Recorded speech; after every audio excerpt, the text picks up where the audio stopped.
사랑하는 식구님 안녕하십니까? 안녕하세요. 반갑습니다. 반갑습니다.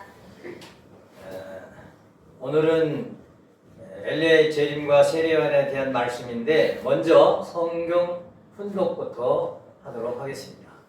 다 같이 훈독하겠습니다. 천사가 그에게 이르되 사마리아여 무서워하지 말라. 너의 간구함이 들린지라. 내 아내 엘리사벳이 내게 아들을 낳아주리니 그 이름을 요한이라 하라.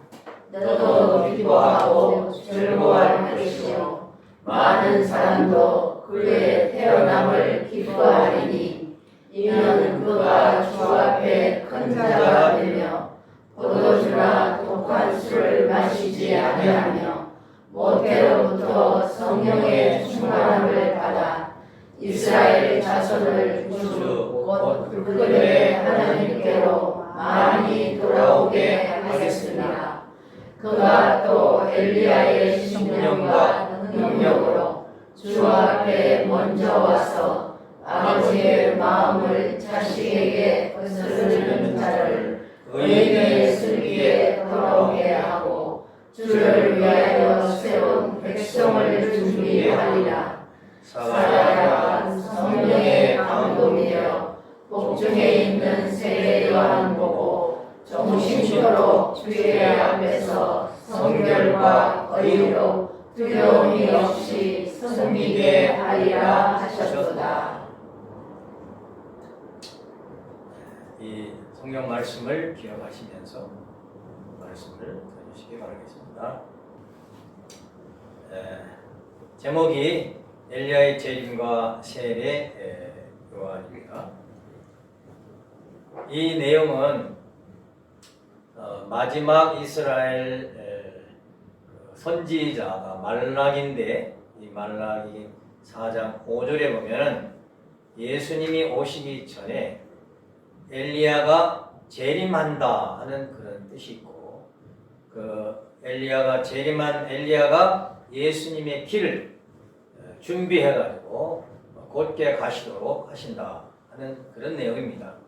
근데 예수님께서 그 엘리야가 재림한 사람이 세례 요한이다 이렇게 마태복음 11장 또 17장에 말씀을 했어요. 그런데 이 세례 요한 본인은 요한복음 1장 21절에 보면은 나는 세례 요한 나는 엘리야가 아니다 이렇게 부인해 버렸어요. 그러니까 유대인들이 이제 누구 말을 믿을 것이냐? 유대인들은 세례 요한을 말을 믿고 예수님을 불신하는 바람에 예수님이 십자가에 돌아가신 그런 얘기가 되겠습니다. 그러면 왜 엘리야가 재림을 해야 되는가 하는 이야기입니다. 엘리야는 어떤 사람이냐면 아브라함 이후에 그 민족 중에서 메시아를 보낼 거다 이렇게 예언을 하셨는데 그 메시아를 맞이하기 위해서 모세 시대는 성막을 지어서 준비를 해왔죠. 그런데 통일왕국 시대에는 솔로몬 왕이 성전을 실제로 지켜야 됐습니다. 사울왕, 다윗 왕은 못 짓고 솔로몬 왕 때 성전을 만들었거든요. 그럼 이 성전은 뭐냐면 앞으로 오실, 실체로 오실 예수님을 뜻하는 거예요. 그럼 무엇이냐면 성전 이상이라는 것이 예수님을 맞이하기 위한 준비하는 장소단 말이에요. 그럼 예수님을 맞이하기 위해서 어떻게 해야 되느냐? 사탄을 분립해야 돼요. 사탄을 분립해서 예수님을 온전히 맞이해야 되는데 그 사탄을 분립하기 위해서 4대 선지자 또는 12소 선지자들을 보내주셨어요. 그래서 이스라엘 민족이 사탄을 분립하고 오시는 주님을 예수님을 온전히 맞이하기 위해서 준비시켰거든요. 그런데 마지막에 특별 선지자 엘리야를 보내주신 거예요. 엘리야는 북조 이스라엘의 왕 아합 왕 때에 있었는데 그 아합 왕은 이세벨이라는 우상을 섬기는 이웃 나라의 공주하고 결혼을 했어요. 사실은 그렇게 하면 안 되는 건데. 그래서 아합 왕이 우상을 숭배하게 됐습니다. 즉 사탄이 침범했다 이거예요. 그래서 엘리야가 이 가멜산에서 850여 사탄 신과 바알 선지자, 아세라 선지자라고 하죠. 이들과 싸움을 했어요.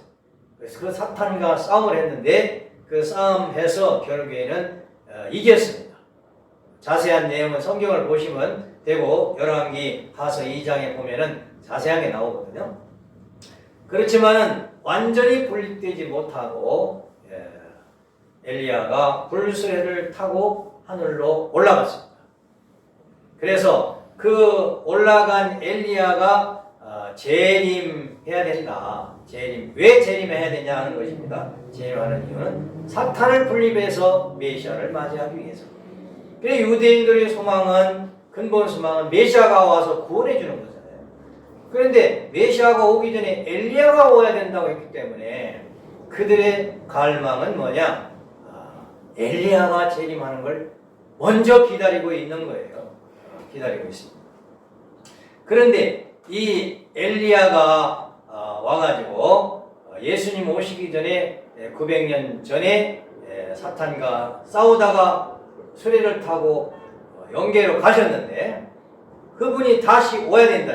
그런데 유대인들은 다시 올 때에 불수레를 타고 올라간 것 마냥 하늘에서 수레를 타고 오실 걸로 믿고 있었어요. 마치 예수님이 재림하신다고 할 때 성경에 보면 구름 타고 오신다고 했잖아요. 그리고 예수님이 하늘로 올라가셨으니까 승천하셨으니까 구름 타고 오신다. 이렇게 지금 기독교인들이 믿는 것과 마찬가지로 2000년 전 예수님 때에도 엘리야가 오는데 하늘로부터 수레를 타고 온다고 이렇게 믿고 있었단 말이에요. 근데 예수님께서 뜻밖의 뭐라고 말씀하셨냐면은 내가 메시아다 이렇게 자처하시면서 세례 요한 엘리야가 즐겨 받을진대 세례 요한이가 엘리야다 하고 마태복음 11장 14절에 말씀을 하십니다. 즐겨 받는다는 얘기는 뭐냐면 너희들이 의심하면 안 된다는 거죠. 내 말을 그대로 믿어야 된다 이거예요. 근데 즐겨 받지 않는 사람은 불신하는 거죠. 그래서 이 사건을 놓고 유대인들은 대혼란에 빠졌습니다. 그래서 예수님한테 가서 물어봤어요. 마태복음 17장 10절에 보면은 그러면 당신이 메시아라면 먼저 온다는 엘리야는 누굽니까? 그렇게 얘기하니까 세례 요한이라고 이렇게 예수님께서 말씀을 해 주셨습니다. 세례 요한한테 가서 또 물어보니까 세례 요한은 내가 엘리야가 아니다 이렇게 또 대답을 했단 말이에요. 그래서 유대인들은 혼란에 빠지게 됐고 예수님을 믿을 것이냐 세례 요한을 믿을 것이냐 둘 중에 하나를 선택해야 되는 그런 입장이 됐습니다. 자, 그러면 예수님을 믿을지 세례 요한을 믿을지 그때 시대의 상황을 보고 예수님의 모습과 세례 요한의 모습을 한번 봐야 되겠습니다. 누구를 더 믿을 수 있는지. 예수님의 모습을 보니까 빈차는 목수의 아들로서 성장을 하게 되었고 사람들이 볼 때는 공부를 안 했다고 생각하니까 무식한 사람으로 이렇게 인식이 되었어요. 마태복음 12장에 보면은 안식일의 주인이라고 예수님이 그런 말씀하셨어요. 또 마태복음 5장에 보면은 율법을 폐하는 사람이라고 이렇게 인식이 되었고 마태복음 11장에는 죄인의 친구가 되었습니다. 그래서 세리와 창녀와 어부들과 같이 먹고 마시고 그런 일을 했단 말이죠. 또 한 여인이 예수님의 발을 눈물로 적시고 머리털로 씻고 발에 입을 맞추고 기름을 붓고 하는 그런 일을 했어요. 그런데 그 당시에 유대인들에게는 그 유대인의 풍습에는 그런 일을 하면 안 돼요. 그런데 예수님은 그 여자를 칭찬을 했습니다.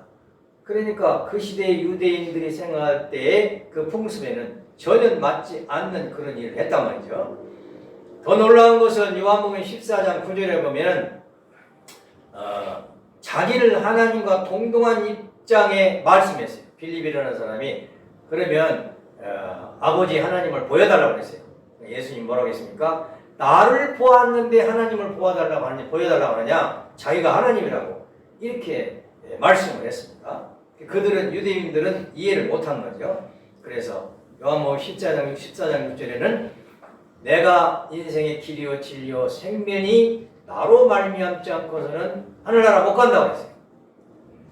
예수님을 통해야 된다고 했습니다. 마태복음 10장에는 이제 가정의 윤리를 파괴하는 사람으로 이렇게 인식이 됐습니다. 왜냐? 나보다 부모나 형제나 처자보다 더 사랑하면 안 된다. 예수님을 더 사랑해야 된다는 거예요. 그러니까 유대인들은 마태복음 12장에 보면 예수님 보고 마귀라 즉 바알세불이라는 말을 하고 비난하고 조소를 했습니다. 즉 귀신의 왕이라는 그런 인식이 되었어요. 세리와는 어떤 입장이냐? 대제사장 사가리아의 아들인데 1년에 한 번씩 제사를 지내는데 거기에 들어가서 향불을 피는 제사장이었어요. 근데 그때 천사가 나타나서 나이가 많은데도 불구하고 내가 잉태하리라. 저는 나이가 많습니다 하고 불신을 하니까 벙어리로 만들었어요. 벙어리로만. 근데 출생 후에 입이 열려가지고 마을 사람들이 깜짝 놀랐어요. 그런 이적 기사를 보고 야 도대체 이 잉태한 사람은 누구기 때문에 이런 이적 기사가 벌어지느냐 이런 소문이 났죠. 태어나고서는 또 누가복음 3장 보면은 수도 생활하는데 메뚜기와 석청을 먹어가면서 빛나는 수도 생활을 하는데 유대인이나 제사장까지도 혹시 세례 요한이가 메시아가 아니냐 이렇게 오해할 정도로 훌륭한 사람이었다 이거죠. 세례 요한이가. 그러면 이런 입장에서 유대인들은 누구를 믿을 거냐 이거예요. 예수님을 믿을 거냐 세례 요한을 믿을 거냐 선택을 해야 되거든요. 근데 세례 요한 말을 믿으면 예수님이 위증자가 되는 거예요. 망언자, 거짓말쟁이가 되는 거예요. 유대인들이 예수님을 믿으면 성경을 부인하는 거예요. 왜? 엘리야도 안 왔는데 이제 당신이 메시아라고 했기 때문에 성경을 부인하거든요. 그럼 유대인들은 성경을 따를 거냐 예수님을 따를 거냐 할 때 얼마나 그들이 잘 믿었냐면 손바닥에도 율법을 쓰고 옷구름에도 쓰고 이렇게 성경을 잘 믿던 사람인데 성경을 버릴 수가 없죠. 그래 그들은 이제 세례 요한이가 부인하는 바람에 성경을 믿기로 해가지고 예수님을 불신하게 되었던 겁니다. 그래서 세례 요한 때문에 유대인들은 불신하게 됐죠. 만약에 세례 요한이 예수님을 믿고 당신이 말한 대로 내가 오리란 엘리야가 맞습니다. 내가 엘리야와 같이 당신을 메시아로 믿고 섬기겠습니다. 이렇게 선포를 했으면은 유대인들도 쉽게 예수님을 메시아로 믿을 수가 있었겠죠. 그런데 세례 요한이 부인했어요. 요한복음 1장 21절에 세례 요한은 불신했습니다. 그렇기 때문에 자기도 예수님을 메시아를 맞이하지 못하고 유대인들도 메시아를 맞이할 수 없게 됐어요. 왜 그러냐? 세례 요한의 무지 때문에. 세례 요한이가 하나님의 섭리를 몰랐다. 하나님의 섭리는 이제 자기가 엘리야가 돼서 대신자가 돼서 예수님을 섬기는 거였단 말이죠. 그래서 하나님은 예수님을 메시아로 보내주셨고 그게 하나님의 섭리고 또 세례 요한을 엘리야 대신자로 세우는 것이 하나님의 섭리였어요. 그래서 하나님께서 직접 말씀을 해주신 거예요. 요한복음 1장 33절 위에 보면 엘리야의 사명에 대해서 자세한 말씀을 해주시고 따라서 그 성령으로 말미암아 예수님을 증거하게 되었고 이제 하나님의 아들이심을 증거를 했죠. 증거하게 되었고 결국에는 모셔야만이 뜻이 하나님의 섭리인데 세례 요한이가 증거를 해놓고 모시지를 못한 겁니다. 자, 세례 요한의 사명을 성경적으로 보면 누가복음 3장 15절은 메시아가 아니냐 할 정도로 훌륭한 사람이었습니다. 그런데 자기는 세례요한이 엘리야가 아니라고, 메시아도 아니라고 얘기했고, 마태복음 3장에 보면은 나는 물로 세례를 주지만 앞으로 불과 성령으로 세례를 줄 분이 오신다. 그분이 예수님이었죠. 그래서 성령이 임하는 자가 성령 세례자다 했는데, 예수님 앞에서 세례를 줄 때 하나님 성령이 내리는 걸 보고 하나님의 아들이라고 증거를 했어요. 여기까지는 잘했죠. 요한복음 1장은 그의 길을 곱게 하기 위해서 나는 왔다 이렇게 말을 했습니다. 그리스도 앞에서 보내심을 받은 자다. 또 이제 예수님이 메시아임을 증거받은 후 엘리야라고 증언을 함으로 말미암아 그 지혜로서 깨닫고 순종을 해야 할 텐데 그건 못하죠. 그다음에 요한복음 1장 11장에 보면 하나님의 뜻에 대해서 세례요한이가 몰라가지고 무식해가지고 결국에는 예수님을 증언해놓고 부인하게 됐습니다. 따라서 섭리의 방향과 길을 달리하는 세례요한을 바라보시는 하나님과 예수님은 어떤 심정이 있었을 건가 하는 것을 우리는 이 자리에서 기억을 해봐야 되겠습니다. 누가복음 1장에 보면 그 부친이 예수님 증거 후에 성령으로 감동된 사가랴가 복중에 있는 세례요한 보고 종신토록 주의 앞에서 성결과 의로 두려움 없이 섬기게 하리라. 예수님을 섬기는 아들로 잉태하고 태어났다는 것을 증거를 했습니다. 누가복음 3장 15절에 보면 예수님과 세례를 따로 주고 다녔어요. 세례요한이가 만약에 메시아로 믿었더라면 그럴 리가 있겠습니까? 그냥 따라가야겠죠. 그래서 또 누가복음 3장에 보면 제자들이 세례요한 제자들은 자기 스승이 더 훌륭하다. 예수님 제자들은 예수님이 더 훌륭하다. 이렇게 싸움이 붙었어요. 세례를 가지고. 세례요한이 마지막에 요한복음 3장 30절에 보면 그는 흥하여야 되겠고 나는 세례. 예수님을 따라가면 똑같이 흥하여야지. 왜 예수님은 흥하고 자기는 망해? 이건 세례요한이가 잘못된 신앙이었다는 것을 알 수가 있습니다. 따라서 세례요한은 예수님을 증거하고 오시지 못했기 때문에 그는 옥중 생활을 할 수밖에 없었다 하는 것입니다.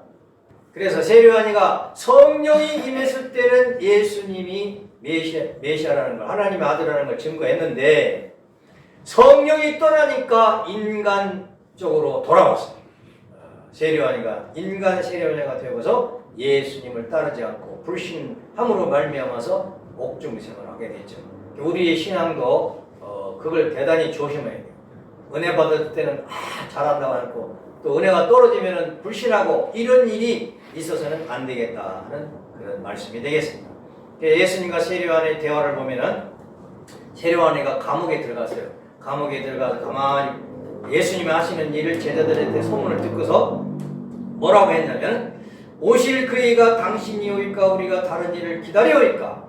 즉 예수님이 메시아냐 그 말이에요. 그러니까 예수님 답변이 소경이 보며 앉은 매가 걸으며 문둥이가 깨끗함을 받으며 귀머거리가 들으며 죽은 자가 살아나며 가난한 자에게 복음이 전파된다 하라. 이 말은 뭐냐면 예수님은 저 밑창에서부터 전도할 게 아니고 세례요한이가 예수님을 믿고 수제대로 따라다녔다면 세례요한이는 제자들이 많잖아요.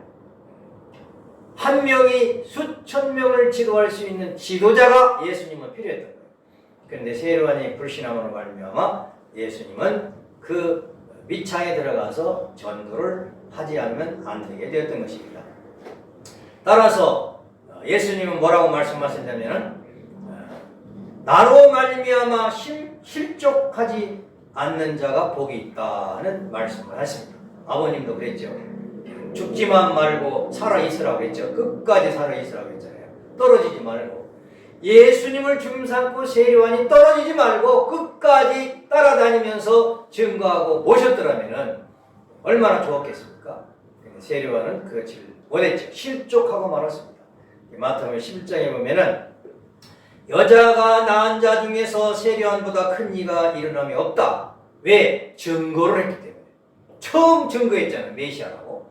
그리고 얼마나 훌륭해요. 그러나 모시지 못했기 때문에 천국에서는 극히 작은 자라도 그보다 세례요한보다 크다 하는 그런 말씀을 했습니다. 세례요한이가 끝까지 따라다녔으면 수제자가 되었을 텐데 예수님이 천국은 침노를 당하나니 침노하는 자는 빼앗느니라 해서 결국에는 베드로가 수제자가 되고 말았습니다. 그 후에 세례요한은 죽었는데 왜 죽었느냐? 비참한 죽음을 했죠. 마가복음 6장에 보면은 헤롯 왕이 있었습니다. 그 당시 헤롯 왕이었습니다. 근데 헤롯 왕이 동생 빌립의 왕의 아내를 데려다가 살았습니다. 그 이름이 헤로디아라는 사람인데 이것을 세례요한이가 설교 말씀할 때 이건 옳지 않다 이렇게 설교를 했어요. 그러니까 헤롯 왕도 기분이 나쁘고 특히 헤로디아 부인이 기분 나쁜 거예요. 그래서 어떤 일로 요한이가 감옥에 갇히게 되었습니다. 감옥에 갇혔는데 헤롯 왕 생일이 되었어요. 생일이 되었는데 잔치가 크게 벌어졌죠. 그때 헤로디아의 딸 살로메라는 그 딸이 춤을 췄습니다. 생일 잔치니까. 그래서 춤을 하도 잘 추니까 자기 아버지가 불러다가 야, 너 내가 선물을 주리라. 내 나라 절반까지 해도 원한다면 내가 띄워줄 것이다. 이렇게 말을 했어요. 그러니까 이제 어리니까 무슨 선물을 달라고 할지 몰라가지고 헤로디아 지 어머니한테 가서 어떤 선물을 달라고 바꿔요 그러니까 세례요한 목을 잘라다가 달라 이렇게 얘기하라고 했어요. 대중 앞에 약속을 한 것인데 헤롯 왕이 어찌할 수 없죠. 그래서 시의병을 시켜가지고 세례요한 목을 잘라오라고 했습니다. 이렇게 결국에는 세례요한은 비참한 죽음을 했다 그 말이에요. 어린아이의 춤값에 그냥 날아가 버린 거예요. 목이. 왜 그랬습니까? 내적으로는 예수님을 끝까지 모시고 따라다녔으면 그런 일이 없었을 텐데 예수님을 불신하는 바람에 이런 일이 벌어졌다 하는 얘기입니다. 따라서 세례요한이가 지혜가 있어가지고 예수님을 따랐더라면 이제 세례요한은 그가 행동한 모든 것은 예수님과 함께했고 그가 실적 세운 것은 모두 이제 주님과 함께한 것이기 때문에 영원한 의롭다 하는 이름을 얻는다고 했어요. 귀한 사람이 됐는데 큰 실적을 세웠기 때문에. 그런데 지혜가 없이 무지했어요. 그걸 몰랐어요. 그러니까 바울이 뭐라고 했냐면은 고린도 2장 8절에 이 지혜는 이 시대의 관원들이 그 관원 중에서 세례요한도 들어가는 거죠. 무지해서 영광의 주를 십자가에 죽였다고 이렇게 말을 했습니다. 그래서 결국에는 세례요한의 무지로 예수님은 흥했지만 자기는 망할 수밖에 없었다. 그 섭리에 대한 무지로 말미암아 본인도 유대인도 예수님 앞에 가는 길을 막았고 결국에는 십자가를 짊어질 수밖에 없는 요인이 세례요한이가 모시지 못함으로 말미암아 되었다는 것을 기억해야 되겠고 또 살로메의 춤값에 목이 날아가는 이 비참한 세례요한이가 되어버리고 말았다 하는 것입니다. 그러나 세례요한이가 왜 엘리야가 됐습니까? 세례요한이가 엘리야가 된 이유는 천사도 그 어머니에게 엘리사벳에게 증거를 했지만 자기 아버지도 계시를 받고 엘리야의 심령과 능력으로 주 앞에 먼저 와서 아버지의 마음을 자식에게 거스리는 자를 의인의 쓸기에 돌아가게 하고 주를 위하여 세운 백성을 준비하리라. 이대 왕님이 지금 천일국을 세우신다고 하잖아요. 백성이 있어야 되잖아요. 많이 전도해야 될 거 아니에요. 마찬가지로 세례요한은 예수님 앞에 많이 전도를 해가지고 준비를 해야 될 텐데 그런 엘리야의 재림자인데 그 사명을 하지 못했다 하는 말씀이 되겠습니다. 자, 그래서 지금까지 기독교인들은 성서에서 세례요한을 어떻게 믿고 있냐면 위대한 선지자로 사명을 다한 사람으로 그렇게 믿고 있습니다. 그런데 성서를 다시 보니까 세례요한의 불신으로 유대인들이 예수님을 불신하게 됐고 결국에는 예수님이 십자가에 짊어지게 한 사람이 세례 요한이었다. 따라서 세례 요한은 사명을 못했다. 이렇게 또 성경을 다시 볼 수가 있습니다. 따라서 성경은 무조건 믿어야 되는 것이 아니고 올바른 신앙관을 가지고, 즉 신령과 진리로 진상을, 확실한 뜻을 알고 믿어야 된다는 거죠. 옛날에 구약시대 때 이렇게 믿었으니까 우리도 믿어야 된다, 전통이 그러니까 우리가 믿어야 된다, 그렇게 믿어서는 안 된다는 것이죠. 뜻을 알고 믿어야 된다 하는 그런 내용이 되겠습니다. 하나님은 섭리에 의해서 예수님을 메시아로 이 땅에 보내주셨습니다. 그런데 세례 요한이가 말씀, 성령과 아버지 하나님의 음성을 들었을 때에는 예수님을 증거를 했는데, 그 성령이 떠나서 인간적으로 돌아가니까 예수님을 따라다니지 못하고 모시지 못해가지고 결국 예수님이 십자가에 돌아가셨습니다. 그래서 예수님 뭐라 했냐? 다시 오신다고 했어요. 메시아 강림과 그 재림의 목적 아닙니까? 재림하신다고 했어요. 재림이 누구십니까? 재림 예수님이시죠. 재림주시다. 그러면 그 메시아 또는 재림주는 어떤 분이 자격을 갖느냐는 것입니다. 잠깐 말씀을 드리면, 메시아 자격은 첫째가 성령으로 잉태를 해요. 즉 하나님의 아들, 하나님의 혈통으로 태어나야 메시아 자격이 있는 거예요. 그 말씀은 뭐냐면 하나님이 보내셔야 된다. 그 말씀은 무엇이냐면 인간이 투표를 해서 선거를 해서 뽑는 게 아니다. 내가 좋으니까 학박사를 많이 따고 지식이 많으니까 당신이 메시아 하십시오, 그렇게 되는 게 아니다. 하나님이 보내셔야 된다. 두 번째는 하나님의 말씀을 해야 돼. 하나님의 성령의 역사를 해야 돼. 하나님의 말씀을 하지 않고 세상 말을 하거나 사탄의 말을 하면 메시아 자격이 없는 거예요. 세 번째는 오셔서 원죄를 청산해. 메시아는 구원이니까 우리의 죄인들이 원죄를 청산해 줘야 되는 겁니다. 그 다음에 창조 목적 3대 축복을 실현하기 위해서 하나님의 왕국을, 지상 천국을, 천일국을 이루시는 분이 메시아 자격이 있는 거예요. 그런데 통일교회에서는 그와 같은 자격을 가지고 이 땅에 재림주로 오신 분이 누구냐? 그분이 누구라고 해요? 문선명 선생님이라고 증거하고 믿고 따르고 있는 우리들입니다. 자, 그렇다면 문선명 선생님이 재림주 자격을 가지고 그런 역사를 하신다면은 그의 밑에 세례요한 사명자가 있어야 될 거 아니에요. 세례요한 사명자. 세례요한 사명자는 뭐냐? 하나님의 섭리를 알고 하나님의 말씀을 보니, 성경을 보니, 성경적으로 보니까 문선명 선생님이 확실히 재림주다, 이렇게 믿는 사람, 증거하는 사람이 있어야 된다. 그래서 그것이 인간의 뜻이 아니고 성령의 힘을 받아가지고 성령으로 증거를 해야 되고 또 끝까지 믿고 따르는 그런 세례요한이 있어야 된다. 본래는